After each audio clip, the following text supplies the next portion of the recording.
அன்பானவர்களுக்கு வணக்கம். நான் உங்க பாஸ்கரன் பேசுறேன். இந்த பொழப்புக்கு டிராமா போட்ட செந்தில்குமார் எம்பி காங்கிரஸ் எம்எல்ஏவை தட்டி தூக்கிய பாஜக மொத்தமாக அசிங்கப்பட்ட ஆர் ராசா. இந்த வீடியோல இப்ப ரீசெண்டா நடந்த 3 முக்கியமான விஷயங்களை பத்தி பேச போறோம். முதல் விஷயம், எலெக்ஷன் வந்துட்டா போதுமே நம்ம சென்றாச கையிலே பிடிக்க முடியாது அப்படின்னு சொல்லிட்டு சொல்லக்கூடிய வகையில மிகப்பெரிய அளவுக்கு தான் இந்து கோவிலுக்கெல்லாம் போவேன், அங்க போயிட்டு சாமி கும்பிடுவேன், நான் இந்து மக்களுக்கு எதிரானவன் கிடையாது அப்படின்ற மாதிரி நேரத்துக்கு தகுந்த மாதிரி வேஷம் போட்டு இந்து கோவிலுக்கு போயிட்டு வந்த நம்முடைய செந்தில்குமார் எம்பிய போட்டு வெளுன்னு வெளுத்துட்டு இருக்காங்க ஆன்மீக பற்றாளர்கள்.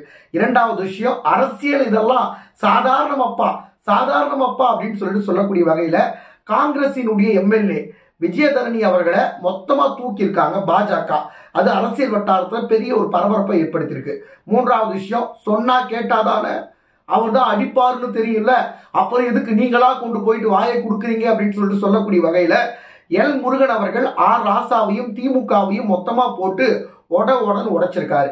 இந்த வீடியோல இந்த 3 விஷயங்கள் சம்பந்தப்பட்ட தகவல்களை கொஞ்சம் சுருக்கமா எக்ஸ்பிளைன் பண்றேன்.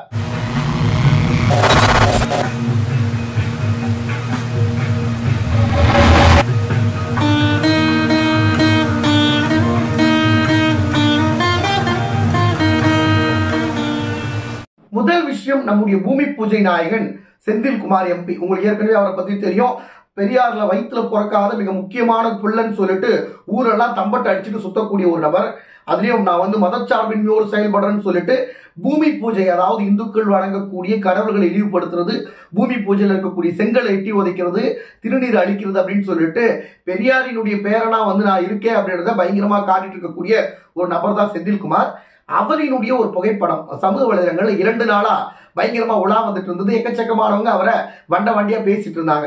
என்னடா இது, உண்மையாவே செந்தில்குமார் எம்பி தானா, இவர் இந்து கோவிலுக்கும் இவருக்கும் என்ன சம்பந்தம் அப்படின்னு சொல்லிட்டு போய் தேடி பார்க்கும்போது அந்த புகைப்படத்துல பயபக்தியோடு சாமி கும்பிட்டு இருக்க மாதிரியான ஒரு புகைப்படம், அங்க இருக்கக்கூடிய அந்த பூசாரி கிட்ட திருநீர் வச்சிக்கக்கூடிய ஒரு புகைப்படம், அது அவருடைய சமூக வலைதளத்துல அவரே பதிவு பண்ணியிருக்காரு.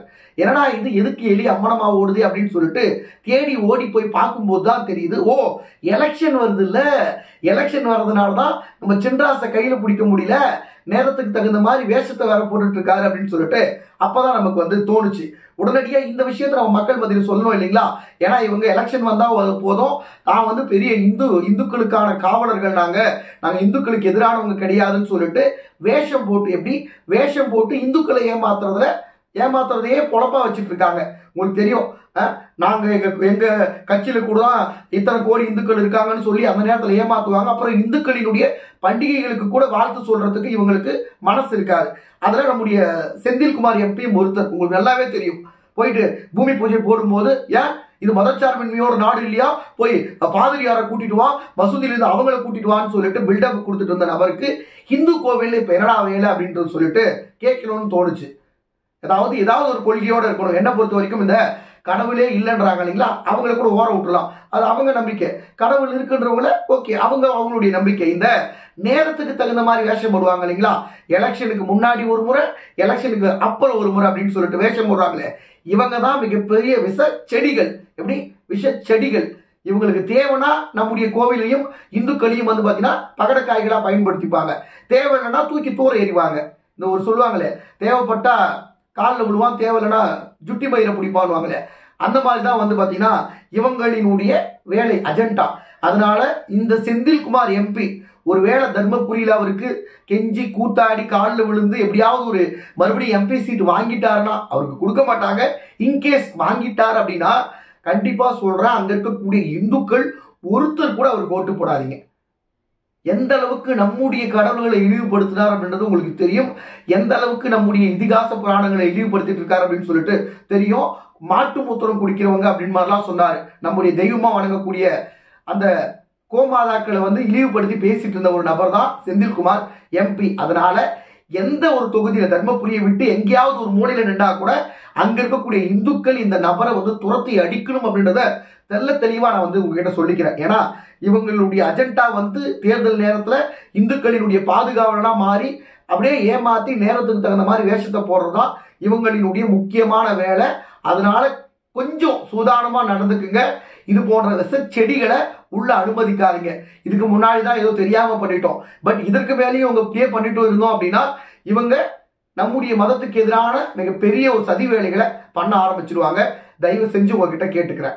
இரண்டாவது விஷயம், அக்கா விஜயதரணி அரசியல் இதெல்லாம் சர்வ சாதாரணம் அப்பா அப்படின்னு சொல்லிட்டு சொல்லக்கூடிய வகையில அரசியல் வட்டாரத்துல பெரிய அளவுக்கு பேசுபொருளா மாறி இருக்கக்கூடிய விஷயம் அக்கா விஜயதரணி அவர்கள் பாஜகவில் சேர்ந்திருக்கக்கூடிய விஷயம். விஜயதரணி அவர்கள் காங்கிரசினுடைய எம்எல்ஏ. உங்களுக்கு தெரியும், விளவங்கோடு சட்டமன்ற தொகுதியில தொடர்ந்து 3வது முறையா வெற்றி பெற்று 13 வருடங்களா எம்எல்ஏவா இருந்துட்டு இருக்காங்க.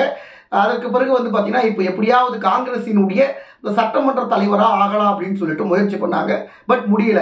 அதுக்கப்புறம் சரி போயிட்டு போது நம்ம பெரிய இலக்கா குறிவைப்போம் அப்படின்னு சொல்லிட்டு காங்கிரஸ், தமிழக காங்கிரசினுடைய தலைவராகலாம் அப்படின்னு சொல்லிட்டு எத்தனையோ முறை முட்டி மோதியெல்லாம் பார்த்தாங்க, உருண்டு புரண்டெல்லாம் கூட பார்த்துருக்காங்க, பட் எதுவுமே வந்து சரிபட்டு வரல.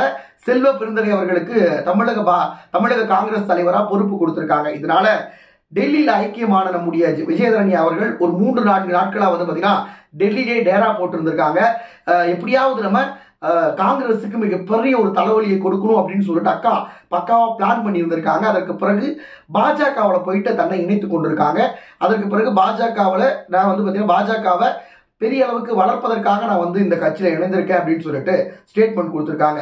இப்ப நாடாளுமன்ற தேர்தல் வரக்கூடிய நிலையில காங்கிரசினுடைய முக்கியமான ஒரு பெண் தலைவராக இருந்த விஜயதரணி அவர்கள் பாஜகவுக்கு தாவிருக்கக்கூடிய விஷயம் பெரிய அளவுக்கு இப்ப அரசியல் வட்டாரத்தில் சலசலப்பை ஏற்படுத்தியிருக்கு. அதாவது அவங்க சிட்டிங் எம்எல்ஏவா இருக்காங்க. தொடர்ந்து விளவங்கோடு தொகுதியில 3 முறை எம்எல்ஏவா வந்து பாத்தீங்கன்னா வெற்றி பெற்றிருக்காங்க. இந்த நிலையில காங்கிரஸ்ல மிக முக்கியமா அறியப்பட்ட ஒரு நபரா கருதப்பட்ட விஜயதரணி அவர்கள் திடீர்னு பாஜகவில் போயிட்டு கடுப்புல போய் சேர்ந்திருக்கக்கூடிய விஷயம் காங்கிரஸ் வட்டாரத்துக்குள்ளேயே மிகப்பெரிய அளவுக்கு பரபரப்பை ஏற்படுத்தியிருக்கலாம்.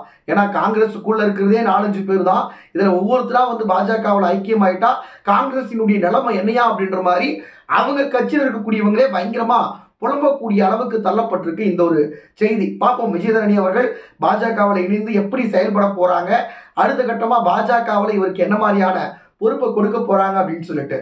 விஷயம் நம்முடைய 2G ஆர் ராசா.